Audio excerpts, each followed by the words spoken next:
What's good, guys? This is your boy Shrimp. Welcome back to Prem. And today we're doing the Champions League round 16 predictions. So obviously Champions League's fast approaching depending when this comes out. Some of the games might have been played, hopefully. I'm trying to get this out on Valentine's Day, so hopefully this comes out then, but if not, my bad in it. But obviously, please remember, audio listeners, follow the podcast, drop a 5-star review, takes 2 seconds. YouTube, like, subscribe, comment down below with your opinions on my predictions, and let's get into the video. Still calling shots like I'm giving out samples. And in bed, all these shoes on my feet are old school Italians like Totti and Del Piero. If you're watching this on Valentine's Day with your partner, I appreciate you. If not, well, here's what it is, man.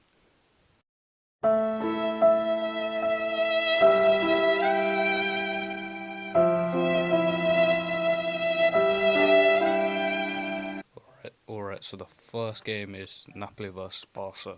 So this, because I'll be honest, both these teams are just in really, really bad form. It's not even form, they're just having really bad seasons. They're not, both of them, they won their respective titles last season. This season, they've not managed to keep it up. Napoli are mid-table, they're not doing well. And Barca, they're third as well in La Liga. They're 10 points off Real Madrid. They're almost certainly not going to win La Liga. Napoli at 9th in Serie A. Also, Xavi's almost is going to leave Barca. And with Napoli, they sacked their new manager, Rudy Garcia, in November. And now they've got in Mazzari, and he's been sneaking up as well. They're just so inconsistent. They literally win, lose, win, lose, win, lose. That's literally their pattern of results. They can't seem to string a couple wins together. Barca, they've been defensively so poor. You know, last season they had that great defense: Ter Stegen, Balde, Araujo, Koundé, Christensen, and this season it's just, you know, Koundé in particular, his form's completely fallen off a cliff. It's not the player that he was, and that also causes Araujo to struggle as well. But and obviously Ter Stegen's been injured, but even still, their defense is so poor.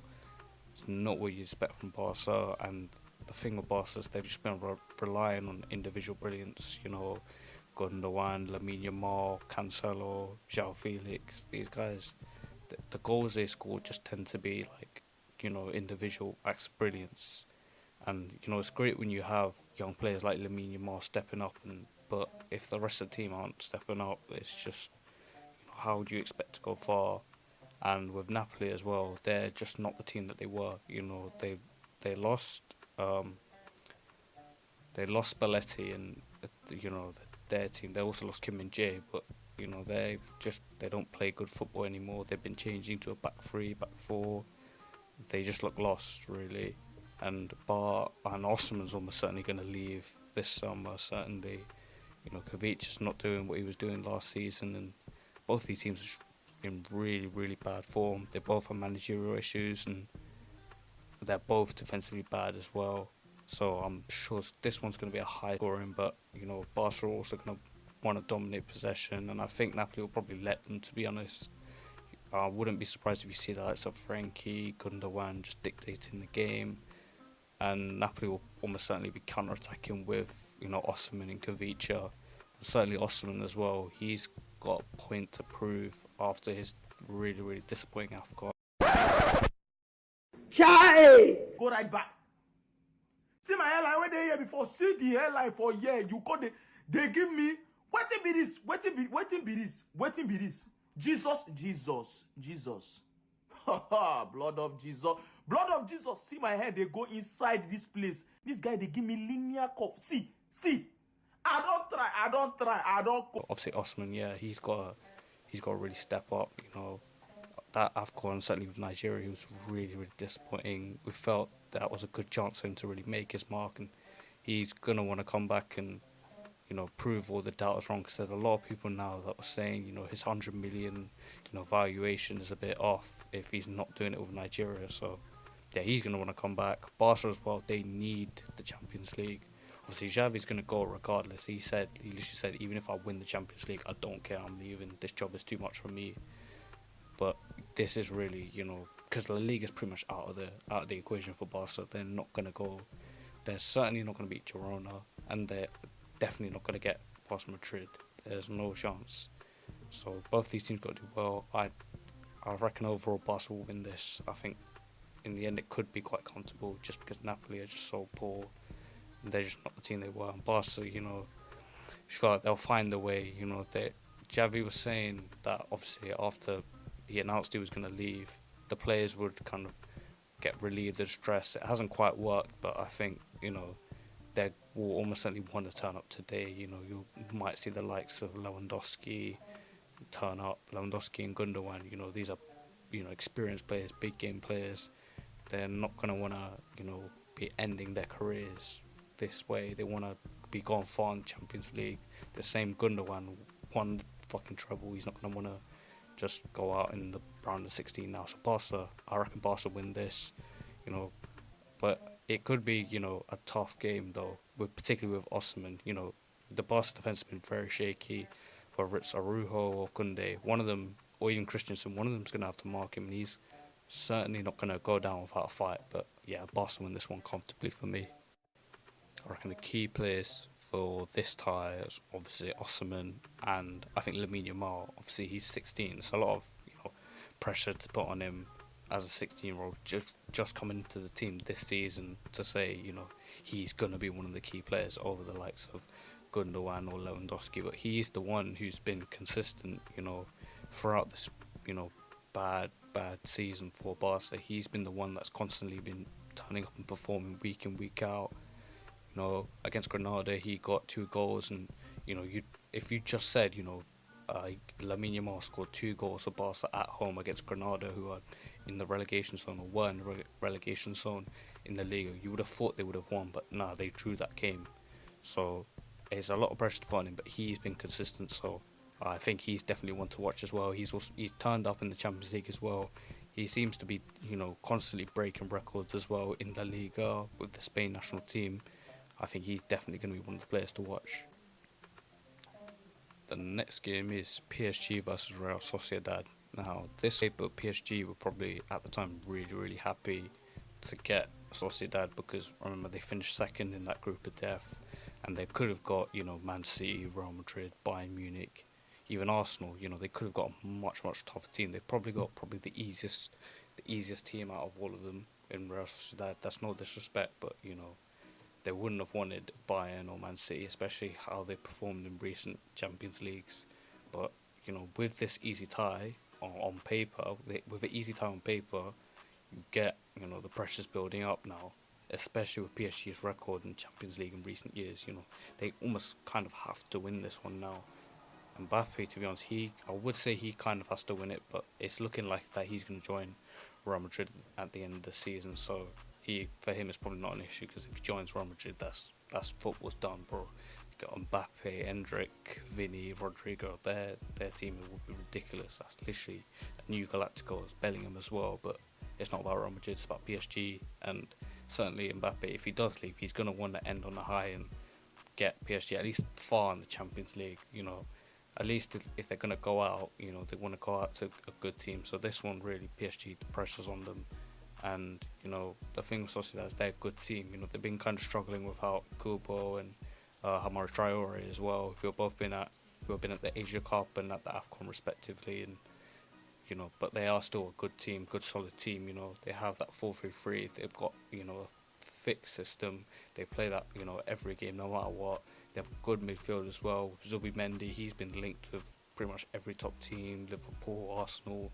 He's one player to watch, especially at the end of this season and the next transfer window. He's going to be one to watch. They've got to be Mendy, Marino and Mendes. That midfield three is very solid midfield. They tend to dominate the ball as well. And they've also got Mikel Oyarzabal and Kubo as well. Kubo has been one of the best players in La Liga so far, and they're not an easy team to beat. You know, they're good defensively as well. Their goalkeeper Romero, they also conceded only 2 goals in the group stage. They have the best defence, and they're not an easy team to break down. And then when you look at PSG as well, their attack, obviously Mbappe is putting up ridiculous numbers, and he's carrying their attack, because the rest of their attack is just not they've just not been firing. Dembele has not been, he's not even been the Dembele at Barca, let alone the Dembele at Dortmund. He's hardly getting any goals. He's playing well, but you want to see more goals and assists from him. Gonzalo Ramos as well.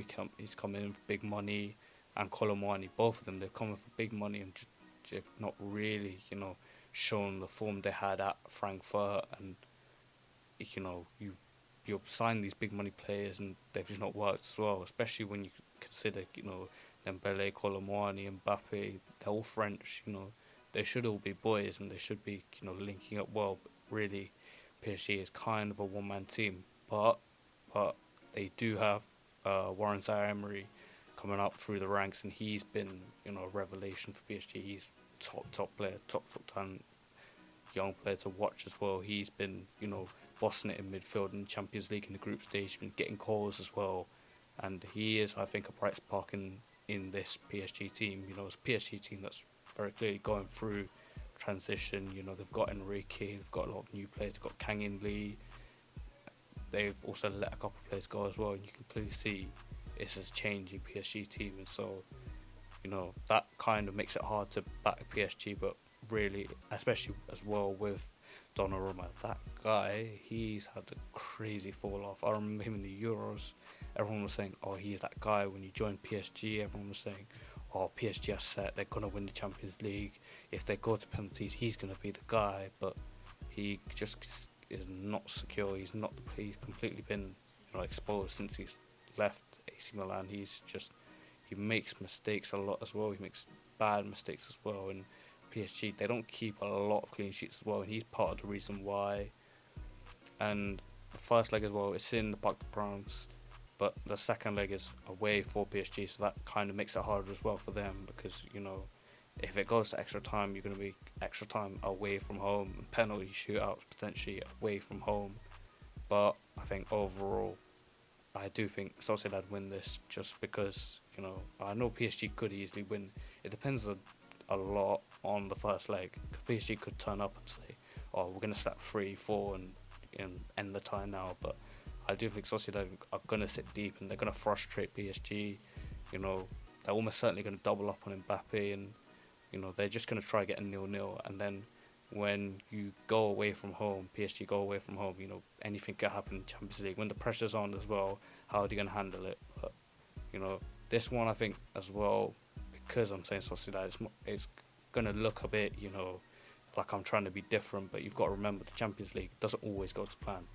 I could easily just pick, all the big teams, but that's not how the Champions League works. We've seen it so many times where, if you look, even last season where Chelsea versus Dortmund doing really well, top of the Bundesliga, flying. Chelsea were fucking 12th and doing shit. They'd been losing games, and Chelsea managed to win. So you can see it's not always, the best team doesn't always win, So that's why I'm gonna go Sociedad. But I wouldn't be surprised if PSG go through, especially with Mbappe. He's definitely gonna wanna end on a high with PSG. And I reckon the key players as well to watch, obviously Romero, the goalkeeper, because he's been doing really well.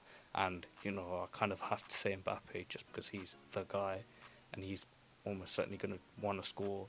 And Romero's going to have a tough job trying to keep him out. But I think the probably more entertaining, more different battle to watch is going to be, Subamendi versus Zaire-Emery in midfield because they're both, two young players. Obviously, Zaire-Emery's probably going to stay at PSG.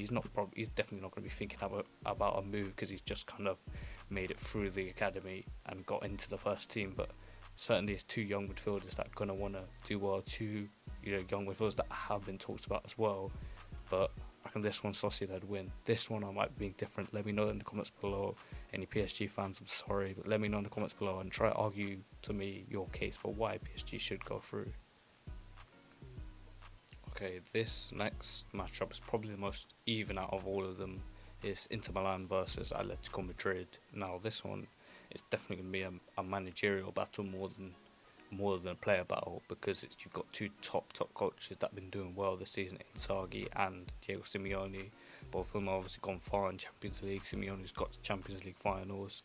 Inzaghi went to the Champions League final last season with Inter Milan. They both play a 3-5-2 as well. Very, very similar kind of tactic as well. They both have wing backs their wing backs are both very attacking, do very well Inter obviously have Darmian and DiMarco, two wing backs that were up there in terms of the best fullbacks last season. And Atleti, they've got Molina and Samuel Lino as well.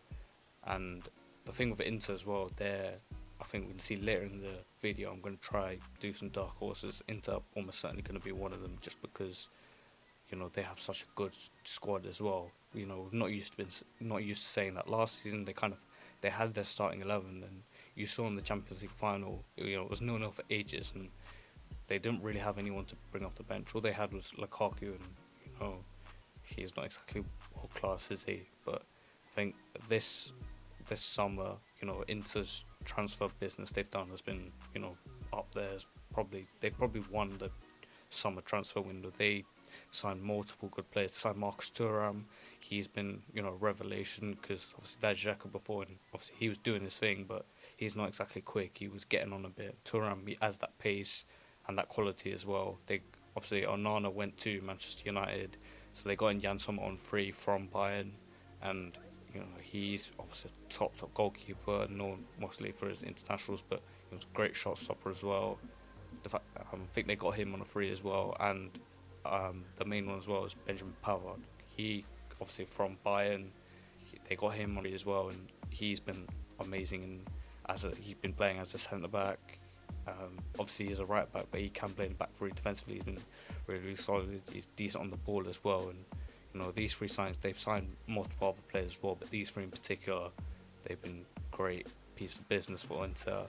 And Inter as well, they're so comfortable in Serie A. They're literally levels above all the other teams. They played Juve the other day. They won 1-0, but really they should have won more. Szczesny had an absolute blinder. To be honest, they should have won like 3-4-0. They had so many good chances, and it's because Inter, they're just so dominant.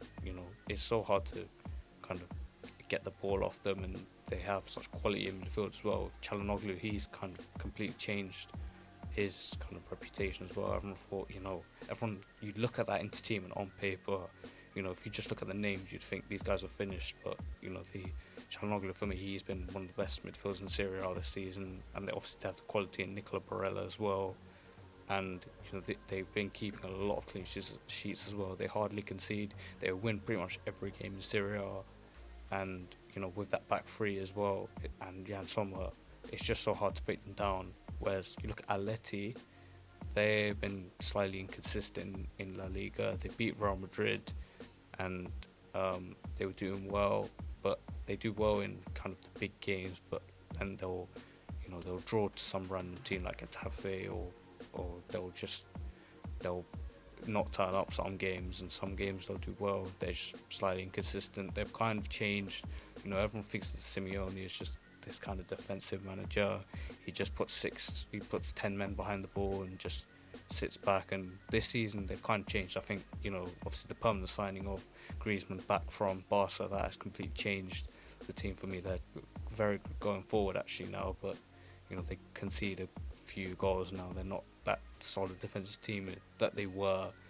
And I think with Inter as well, because they're so far ahead in Serie A, and they're almost certainly gonna win Serie A, I think they'll probably rest players in Serie A to allow their starts to play in the Champions League, which I don't think Atleti can do, because Atleti are going to be fighting for top four, because obviously you've got Real Madrid, Girona, Barca and Atleti, but then you've also got Sociedad, Betis, Sevilla, well not Sevilla actually, but you've got Sociedad and Betis as well. They're all fighting for top four, and there's no guarantee that they're going to make it. So you can see there's two completely different dynamics there. And I reckon as well, because the first leg's in Milan, it's probably going to be low scoring to start with. Certainly at the Metropolitano, though, it's going to be maybe more high scoring. Certainly in the first leg, Inter probably going to want to take the lead. That's their game plan, just to take the lead, maybe at 1-2 goals, and then just hold off at Atleti Stadium, and they're going to want to take the lead. That's how they roll.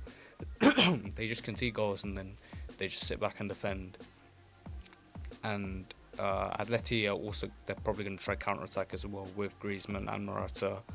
I think obviously the key players in this one has to be obviously Lautaro Martinez and Antoine Griezmann. Both these players have been kind of revitalise their careers, especially Lautaro as well, because, after the World Cup, everyone was kind of huge question marks over him. He was not doing great, basically got kicked out of the team because Julian Alvarez came in and just took his place, but, he ended last season really well. He started this season as well with a bang, and, Griezmann as well, he's completely changed. He's not the Griezmann at Barca. He's now, up there. You saw what he did at the World Cup, and he's just, a creative machine. He creates so many chances. He's great at set pieces as well. He can score goals. He can lay off the ball.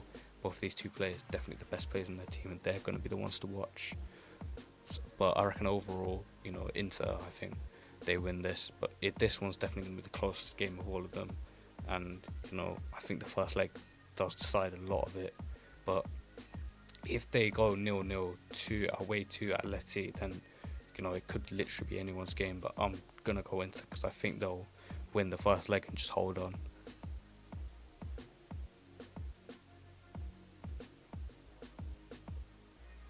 Next up, we got RB Leipzig versus Real Madrid. Now, obviously, I actually made a lot of this video before, recent week. I made it kind of during Christmas, so I'm wrote down a lot of the script before it because the draw was made a while ago. But I kind of changed it recently because of recent events, which we're gonna get into. But first, obviously, Real Madrid, they're almost certainly going to win this. They're going to get through. They have that Champions League pedigree. They have such a good team as well, particularly in attack and midfield. But Leipzig aren't a joke.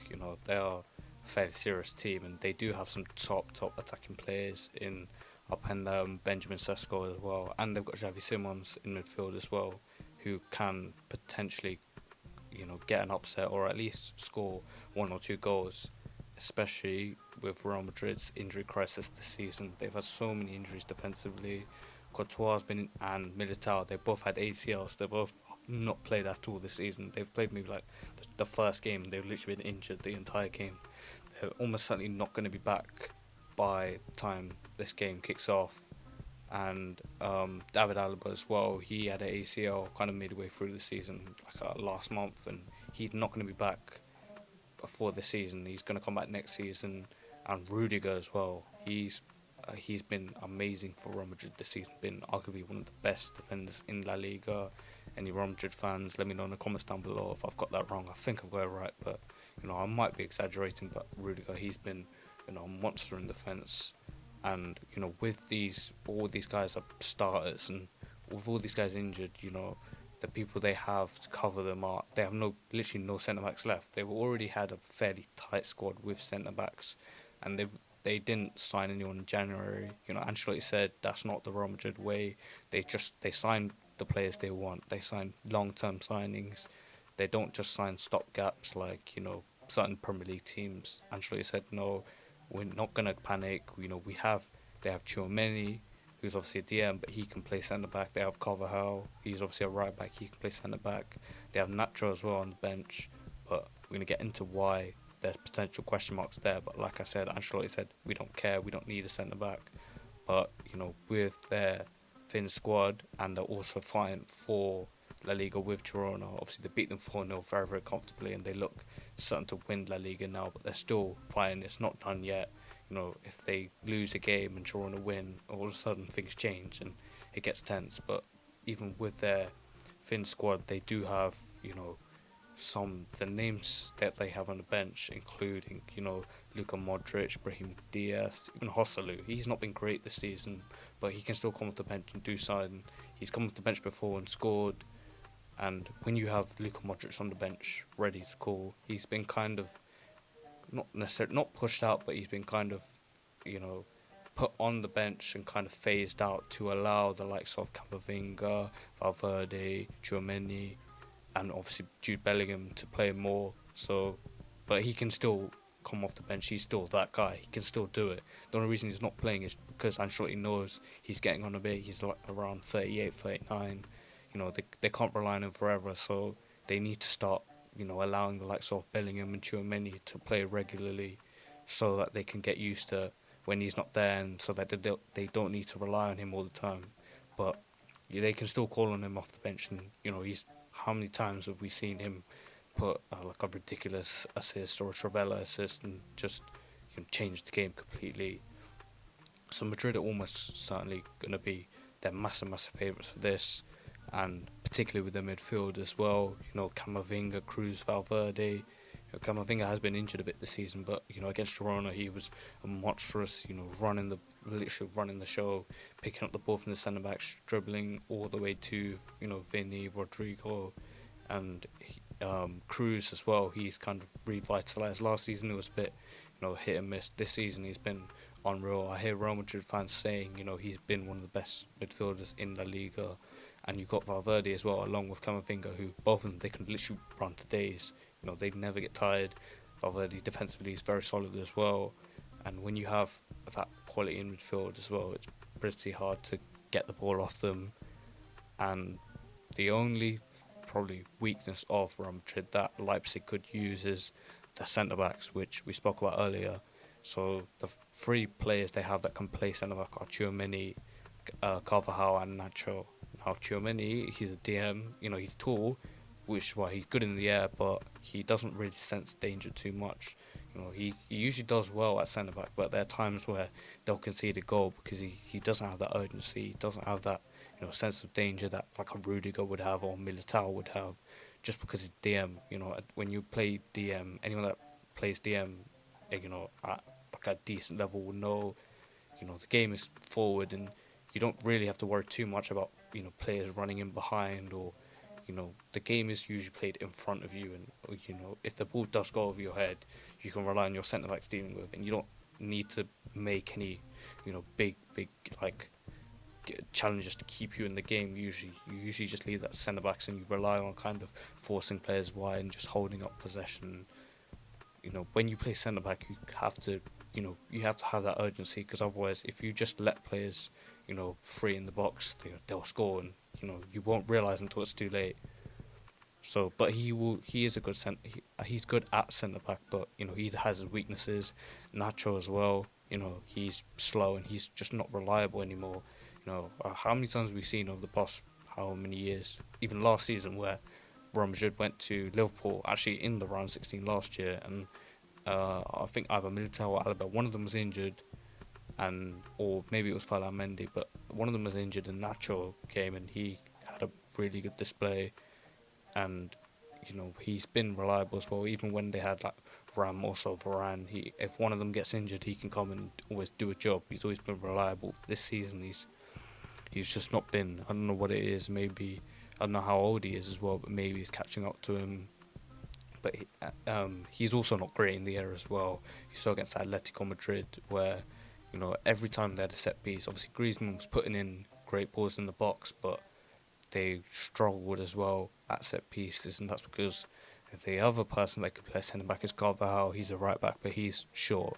Anyone that knows me knows I'm short, but he's short as well. He's probably around my height, to be fair, but he struggles in the air. I've seen so many times where a player will just jump and he will just be standing there trying to be like, what do I do? Like he just can't compete in the air. So they all have their weaknesses respectively, and they could struggle against Leipzig when they have that front two of Benjamin Sesko. He's tall and can do well at headers, and Lois Bender, who's short but he's quick and with good movement. They could exploit Real Madrid's potential frailties as well. And with Lunin as well, he's obviously the backup goalkeeper. He's not Thibaut Courtois. He's done all right as well. Luna's almost certainly going to play, by the way. I know they've got Kepa, and most of you guys watching this will probably be not aware of who Lunin is, but he is the backup goalkeeper. They signed Kepa, expecting Kepa to be the backup goalkeeper, but Kepa's been poor as well. He's made multiple mistakes. Lun's definitely the better goalkeeper, but he's not Thibaut Courtois. He's not going to bail them out of nowhere. Maybe he will, but he's not going to be Thibaut Courtois. So again, that's another question mark for Real Madrid. But and the last thing as well with Real Madrid is Jude Bellingham went off injured against Girona, so that completely changed my script as well. Because I was about to say about how good Jude Bellingham is, and what a player he is, and how well he's done all season. But he's injured now. I think it was his ankle, but he's not going to play this game, and he's probably not going to play the next couple of games. He might feature in the second leg though, but for this game he's not going to play, so it's almost certainly going to be either Joselu or Brahim Diaz who starts instead of him as that. Or Brahim Diaz will play in his number 10 role, or they'll get Joselu and just play him as a striker with Vini and Rodrigo either side. I do think Ancelotti will probably choose Brahim Diaz though, because he's impressed a lot in the Supercopa and against Atletico. You know, he scored a great goal. He almost scored another great goal as well, and he was just playing really well. His touches as well, his dribbling is unreal as well. The fact that you have guys like Brahim Diaz as well. He was on loan at AC Milan. He's come back and, you know, he wasn't really in the squad and wasn't really part of Ancelotti's plans, but he's kind of come in and, you know, he's impressed a lot. I hear a lot of Real Madrid fans talking highly of him as well. So, you know, obviously Bellingham is a huge miss, but potentially Brahim Diaz could do well. But you know, overall, obviously, Real Madrid, you know, their second leg is at the Bernabeu. We've seen, you know, particularly, you know, a few years ago, 2022, when, you know, Vini and Benzema went on that crazy run, you know, they would be losing all the away legs at Stamford Bridge or Anfield or at Man City Stadium, Etihad, but, you know, they go back to the Bernabeu and just that stadium, bro, there's nothing that can stop them at that stadium, bro. The players themselves, I've heard interviews of them saying, bro, I think against PSG where they were 1-0 down, Mbappe scored, they said, oh, it doesn't matter, bro, we'll just go back to the Bernabeu and we'll win, and they did. So when you have the second leg at your stadium as well, and Bellingham as well, if he comes back for the second leg, and, you know, Real Madrid, their Champions League history, they're almost certainly going to win this one quite comfortably as well. Leipzig could make it tricky, certainly in the first leg, but I think they're going to win this comfortably. But the key battle is Benjamin Sesko versus, you know, Nacho and Tchouaméni. I was going to think about mentioning Vini and Rodrigo, but I don't think they're going to be the key there. I think Leipzig are probably just going to double up and defend them because they know what they can do in the Champions League. But certainly, I think the bigger issue for Real Madrid is just defensively with, you know, marking someone like Sesko who's so tall, with, you know, Nacho and Tchouaméni. How are they going to deal with it? But Real Madrid, I think, win this one comfortably.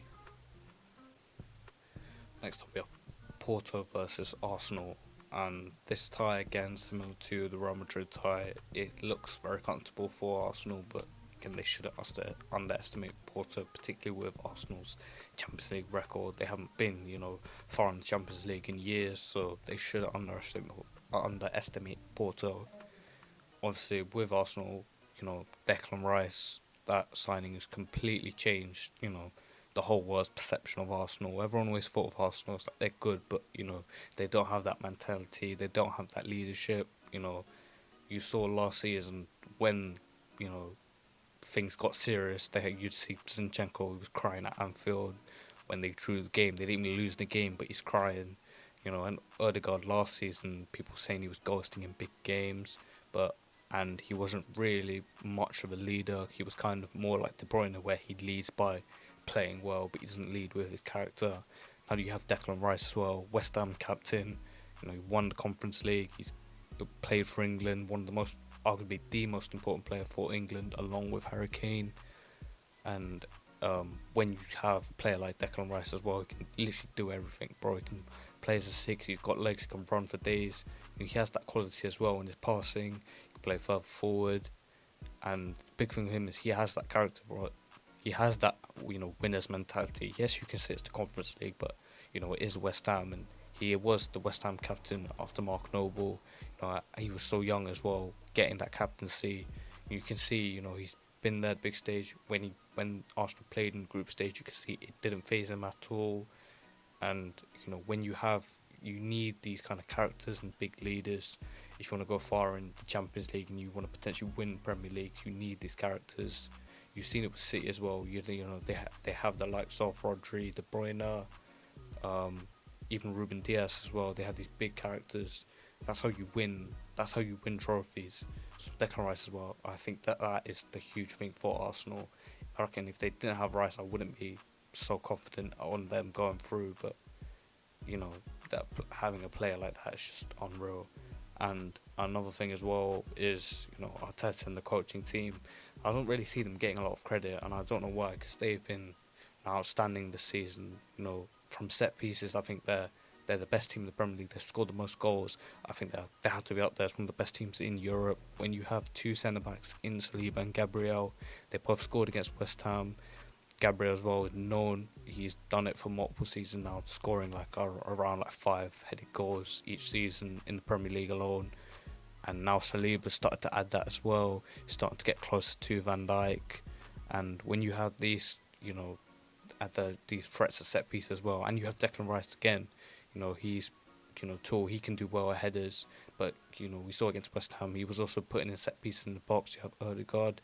His, free kicks are usually good. His corners are slightly questionable, but, Zinchenko as well. You have top quality all around the pitch.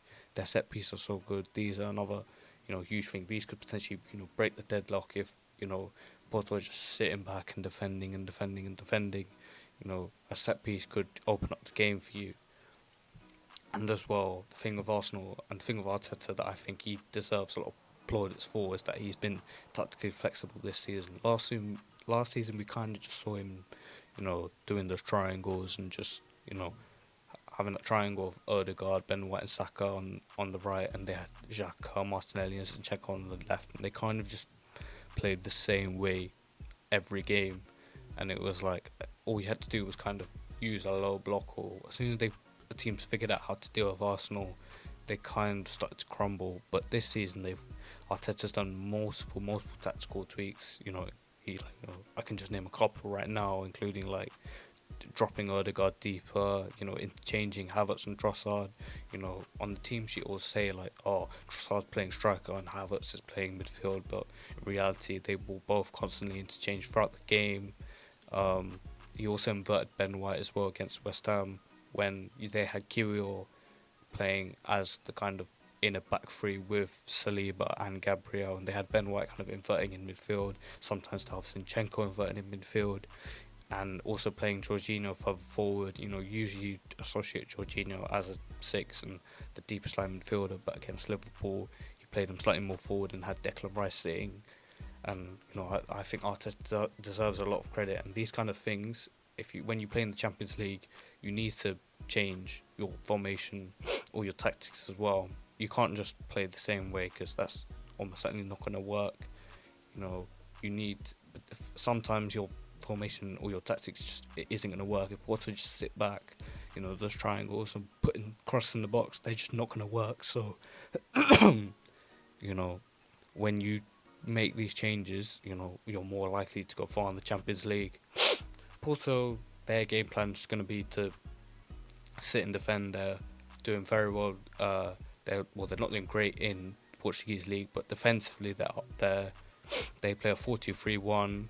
They're going to counter-attack likely with either Nielsen up top, and it's probably not going to be the easiest place to go for Arsenal, certainly in the first leg, because it's away at Porto, and it may take Arsenal a while to score because defensively they're very, very good. But as I said, if they can open the game up with a set piece or potentially with a mistake from Porto, I think then the floodgates open. Certainly at the Emirates as well, I think they're going to win quite comfortably overall. But certainly to start with, it's going to be a tough game, and the key thing for Arteta is he has to take this seriously. Don't overthink it like Pep. Don't do anything stupid. Just stick to what Arsenal do best, and that is just finding a way, passing, interchanging in the half space, and I think they will progress, and they could potentially go far. Obviously, stick around till the end of the video. We're going to discuss the favourites as well, but I think the key players and the key jewel for this game is obviously Saka, right wing. He's done very well as well in the group stage. I remember he scored a couple goals. He doesn't seem phased by the big occasion. Every time he does. He played in the group stage. He didn't seem phased. Plays in big matches. He seems to kind of hold his own against Man United as well. He usually scores a lot. Unfortunately, he usually plays really well just in the big games. Against Liverpool, he scored. I think last season as well against Liverpool, he scored.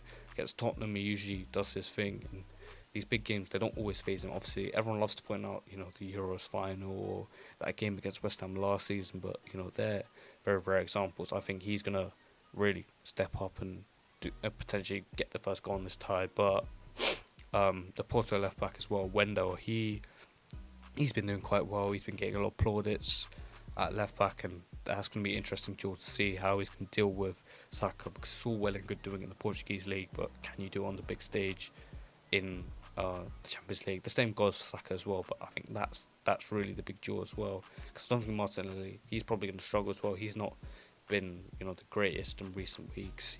In that West Ham game, it was kind of everyone was eating except him. There was one imposter among us, and that was him. But I think the game is mostly going to be, on that right side, and I think Arsenal win this though with the likes of Saka and Havertz. Alright, so the next tie is Lazio versus Bayern Munich. Now this one should be very, very comfortable for Bayern. Lazio very poor. They're mid-table in Serie A, they're 8th, but they're underperforming compared to last season where they were second and they were doing well for large parts of last season. They're not the same team now. I'll be honest, I don't watch Lazio too much. They just don't play good football. But Bayern, I obviously do watch a lot. With Leverkusen as well. But the thing with Bayern is, they've got Harry Kane, and he has been flying in the Bundesliga. In the Champions League as well, I think he's been doing well. Well, I know he's been doing well because Bayern thumped up my team as well, Man United. So he's going to almost certainly do well today, when the game is, and he's almost certainly going to score at least in the first leg, but almost definitely across both legs. I think he's going to score, and even if he doesn't, Sane and Musiala, they're going to run the show. Bayern are going to dominate the ball. Lazio will almost certainly have no choice but to sit off. I'm not aware of any big players they have. They're almost certainly going to struggle, and Bayern will almost certainly comfortably, go through to the quarterfinals. But it's not going to be, the easiest game in the world because Kingsley Coman's injured, and he's usually quite clutch for them when they need a goal. There are times when they'll have like Gnabry or Sane not firing, and Coman will come through. I think he scored in that Champions League final in the COVID season. He scored, I think, last season against PSG as well. And also Davis has been injured as well. I'm not sure if he's going to be back, but he wasn't there in the Leverkusen game as well. And both of them are starters, so it's not going to be the easiest game in the world. And as I said with Bayern, their main weaknesses themselves and Thomas Tuchel, because we saw last season with Dao Upamecano, he was making mistakes, ended up falling on his ass, and just his mistakes pretty much cost Bayern that tie against Man City. And in the Bundesliga this season as well, they've not been great. They're 5 points behind Leverkusen. They were kind of keeping up, but that 3-0 loss as well was a huge blow to their title charge, and the pressure is kind of really on Bayern as well. They're also out of the DFB Pokal as well. I think they lost to like a lower division team as well, which I think was quite embarrassing at the time. And all they really have is the Champions League. Obviously, they're still going to fight for the Bundesliga, but they're not, they're pretty much going to have to, they need Leverkusen to slip up if they're going to win the Bundesliga. It's kind of out of their hands, whereas the Champions League is pretty much the only thing that's in their hands. And when the pressure gets onto Bayern, you've seen they've kind of imploded, and their main weakness is themselves. And Thomas Tuchel this season, he's kind of tactically not got it right at all. In the Leverkusen game, he got so many things wrong. He was playing Sacha Boey, who was a right back. He was playing him left wing back. He played Mazraoui right wing back when Mazraoui could have played left wing back, because he's played left wing back for Morocco, but he's playing players out of position. He brought in Eric Dyer and changed the formation to a back three, just randomly against Leverkusen. Arguably your biggest game of the season, you're randomly changing the formation now. That's not great. And Eric Dyer also struggled in that game because he was kind of he thinks he's faster than he is, because when he's not, Leverkusen would get the ball and he would try and press them, and he'd leave a massive hole in between Kim and Jay or Upamecano. You saw them just kind of, they would be making these last ditch tackles, easy for me to say, in that game against Leverkusen. And the pressure is on Bayern. And the other huge thing as well, Bayern, is Thomas Tuchel and Josh Kimmich. They very much appear to not be on the same page. Tuchel, I don't know what it is. He just doesn't rate him. He doesn't fancy him in this team. He's been playing on the bench. He was on the bench against Leverkusen. He played Pavlovic instead. And, Kimmich was always thought of as this kind of golden child and, next Germany captain. He was, I think, Bayern Munich captain when Neuer was injured in that weird injury. And, the fact that he's not in the team, and he's always been, a very, very likeable guy certainly in the Bayern hierarchy. They've thought very highly of him. They gave him a lot of praise, before Tuchel came, and him sitting on the bench is also not a good thing as well. You can very clearly see this, some kind of falling out there. But, Bayern, you've seen the way Bayern are. When they lose, they usually go on a winning streak of, 4, 5, 6 games where, they kind of punish any team that comes against them, and they take out their anger on the next couple teams. And I think Lazio will unfortunately be the victims of this, and they're certainly going to take out their anger on Lazio. Speaking of taking out their anger, Leroy Sané, he needs to calm down. I saw in that loss to Leverkusen, for the first goal, he saw him just shouting at the players. As soon as the ball went in, he had his hands up, kind of expecting the ball to be passed to him and expecting them to deal with it. Stanisic comes on the back porch and he slots it away, and you just can see he's just throwing his hands to the ground. He's very, very angry. I get it as well, because he's a top player. He wants the team to do well, and he doesn't want to see the team make defensive mistakes. But and the third goal as well, he punched the camera. He lost. Bombocat!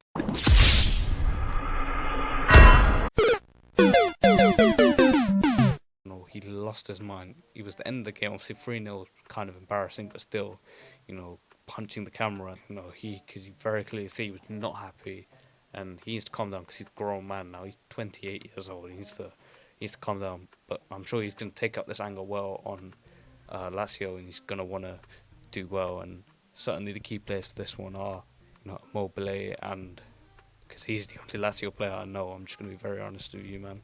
Any Lazio fans, I'll be shocked if you are in the comments. Please comment down below. Tell me some of the players you guys have, because I do not watch you, man. But obviously Bayern as well. It's clearly going to be Harry Kane. He is the guy.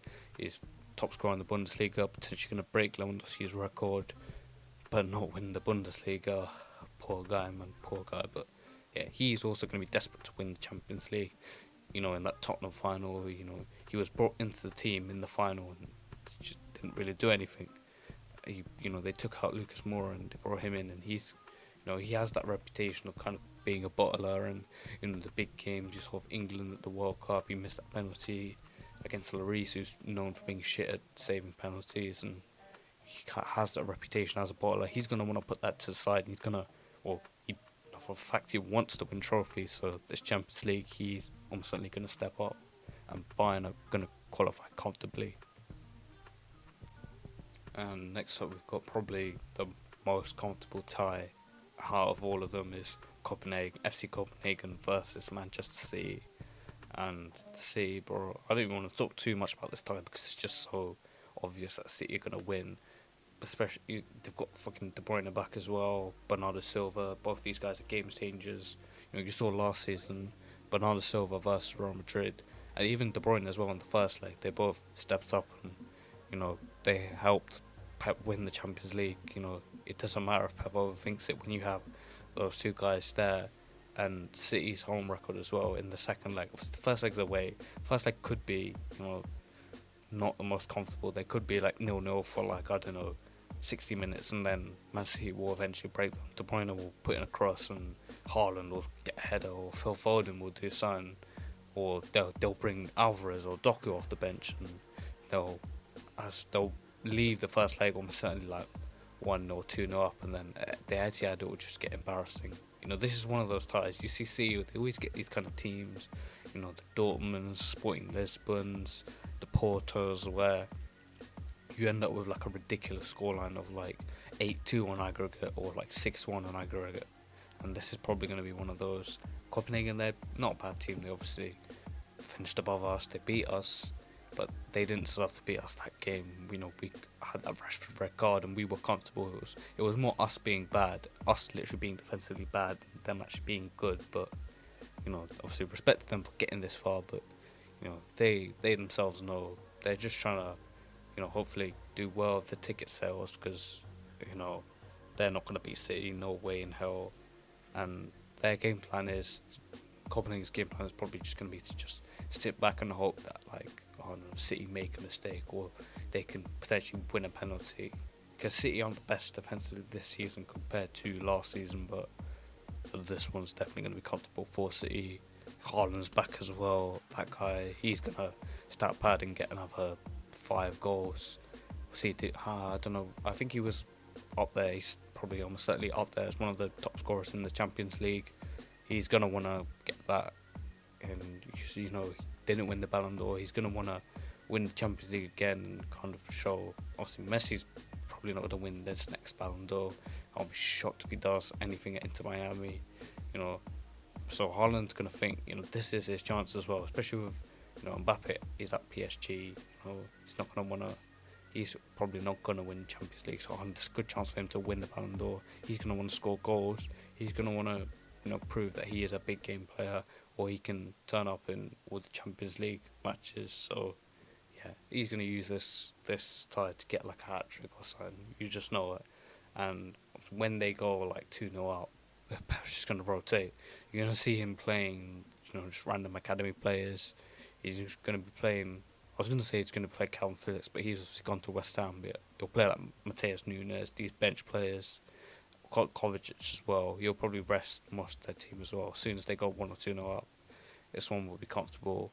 I wouldn't be surprised if he rests Edison as well for the second leg, because it's just going to be so comfortable for City. Key players, I'll be very honest, I don't know many players in the Copenhagen team. I'm just going to go for the goalkeeper. I don't even know his name, but I think it's Grabara. I could be wrong. I'll double check that. I'll fact check that in the YouTube. You guys will see whoever the key player is, and obviously De Bruyne as well. That guy, he's obviously come back from injury and he looks like he's never left. You saw the way everyone was talking about him, returning, and everyone was moving like he was some kind of superhero. But he's proven that he basically is. He's that guy up there as one of the best midfielders in the Premier League history. He's by far the best player in the Premier League, along with Mo Salah. And I think there's time to start putting him in these kind of conversations as best midfielder in the Premier League. But that is a topic for another day. But this one, City win this comfortably. If Copenhagen do win this though, you can see me smiling. It's never going to happen, but imagine if they win this. That will be, it has to be one of the biggest upsets in the Champions League. But I think City win this comfortably. And last, but I was going to say not least, but kind of is, when you see the next two teams. Obviously, any fans of these two teams, comment down below. I want to see, actually all you guys, just comment down below what team you support. I'll be interested to know, because I want to see if there's any, slightly different teams. We see the big teams, any small teams, comment down below. But the next one's PSV versus Dortmund. Now, this one is fairly even as well, because Dortmund, they are obviously going to be the favourites of this. They topped that group of death. A lot of people, including myself, didn't think they would even qualify. I thought they finished bottom of that group. When you look at the names, PSG, AC Milan, even Newcastle as well. Newcastle going into that would have wanted to qualify. They had a top team, but Dortmund, they did well, and they did well because they have a really strong defensive record. Kobo's in goal, he does really well. And they kept 3 clean sheets as well. They only conceded 4 goals. So I think they must have been up there as one of the best teams defensively in the group stage. They're in good form as well. The last 5 games they won 4 and had 1 draw. But the thing with Dortmund as well, this is I know this is going to sound like a kind of a weak argument, but it's football. Because the thing with Dortmund is when the pressure gets them, they tend to bottle it. Certainly in recent years, off the top of my head, last season, the Bundesliga, it was in their hands. They were top, and all they needed was to draw. Literally, all they needed was to draw, and they lost it, and Bayern won. They literally threw away the Bundesliga on the last day. You saw Jude Bellingham crying as well. You saw Marco Reus crying as well. That guy, we'll speak on him another day, but I do not rate Marco Reus at all, but that's a topic for another day.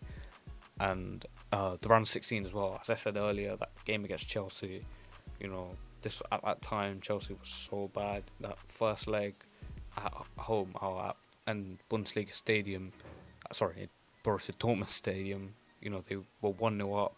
I remember it was Adeyemi. He put Dortmund 1-0 up. I think it was from a corner, and he ran past Enzo Fernandez, and he said the reason he ran past him was because he ate fufu before the game. I cried. You know how funny that is. One said he ate fufu before the game and beat Enzo Fernandez, but yeah, he then they went to Stamford Bridge and they bottled it, and Chelsea somehow won 2-1. And Chelsea played well that day, but Dortmund at that time were flying in the Bundesliga, and Chelsea were struggling. They were genuinely close to relegation. Obviously, we knew they weren't going to get relegated, but they were in really, really bad form. They had, I think, Graham Potter was, I don't know, it was Potter or Lampard. One of them was just kind of, both of them, to be honest, Chelsea's team was literally they were literally spinning a wheel and picking the team. They were changing the team every week. They had no idea what they were doing, and Dortmund still managed to lose to them. Dortmund, they do have Sebastian Haller back as well. Ivory Coast, he scores the winner, wins the tournament for them. I don't know how his fitness is, obviously, with his recovery from cancer, but he played a good few games for the Ivory Coast. Certainly when they sacked their manager and brought in the assistant as the head coach, he played him a lot, and I think he values him highly. So I think he is gonna play now. But they also have Fulkrug as well. I remember him playing in the World Cup and just thinking, who is this guy? But he's done well in the Bundesliga this season. Daniel Marlin as well. They've been linking up well, and they do have some good talent as well. Though they obviously brought Jadon Sancho back, but I think the key player for them is Ian Maatsen as well. We're going to speak on him later, because before we're going to get into PSV's team as well. They've been doing really well in the Eredivisie. They're unbeaten. They're top of the table. I think their only loss, I don't know, I think they're out of the cup, but I think their only other loss was Arsenal in the Champions League group stage. And they have some promising young players, specifically Bakayoko as well. On the right wing, he's been doing really well. They have Malik Tillman as well and Ricardo Pepi. They're both US internationals, and they're obviously top of the Eredivisie, and I think they could cause an upset as well, because when you're in that winning feeling, they could do well. But I think Dortmund win this. Dortmund defensively, they're so solid. I wouldn't be surprised if this one is quite low scoring, certainly in the away in the first leg at PSV. But when they go to Dortmund Stadium, Dortmund, their home fans, it's probably going to be quite high scoring there. And I think Dortmund win this. I think the key battle, as I said, would be Johan Bakayoko, 20 years old, is on the right wing, and Ian Maatsen, obviously on loan from Chelsea, as the left back. He's 21 years old. They're both young players. They're both also, they're trying to impress. They're going to want to look for future moves. Bakayoko, there's been a lot of interest, I think, from Premier League teams, and he's going to want to kick on in his career. He's not going to want to stay at PSV forever. I did see a funny tweet saying Chelsea signed the wrong right winger because they signed Madueke instead of Bakayoko, but he's been getting high praise as well. Obviously for his age as well, he's quite young and he's already showing a lot of promise. And Maatsen, this is a huge test as well for him, because this is not going to be an easy job as well. Bakayoko is rapid as well. Maatsen's going to have potentially a tough time marking him, but obviously they're both trying to impress for moves at the end of the season. So I think Dortmund win this. I was thinking PSV to start with, because at the time I was writing this, Dortmund were kind of struggling. There was rumours that the coach Edin Terzic was going to get sacked, but since their Christmas break in the Bundesliga, they've kind of come back and they've done well. They brought in Jadon Sancho, and I think they win this. Right, so there you have it. Let me just run through quickly the teams that I have going through to the quarterfinals. So So first got Barca, Real Sociedad, Inter Milan, Real Madrid, Arsenal, Bayern Munich, Manchester City, and Borussia Dortmund and attack. So there you have it, guys. There's the end of that video. Make sure YouTube like, subscribe, Spotify, drop a 5-star review, and catch you guys on the next step. Peace. Yo. First things first, fuck everybody. I learned the hard way, don't put trust in anybody. Getting comments all the time, it was playing with my mind. I was just a kid and no one thought to check up on me. I ain't a fool no more. I'm 20, no, I ain't inside the school no more. AJ and D don't know we ain't cool no more. We ain't cool no more, nah, nah, nah. Why do you wanna take my kindness for weakness? Had to discard all my feelings. It may be hard to perceive all of my past and future achievements. And ever since I lost a couple kilos, the dot come further than Dino. I've come so far and worked so hard, God's my witness, yeah, he knows. I wasn't happy with myself, I was never enough. Conversations with myself, think I'm falling in love. I wasn't happy with myself, I was never enough. I think I'm falling in love. I think I'm falling in love. Falling. I think I'm falling in love. I'm falling. I think I'm falling in love. Yeah, yeah, yeah. I think I'm falling.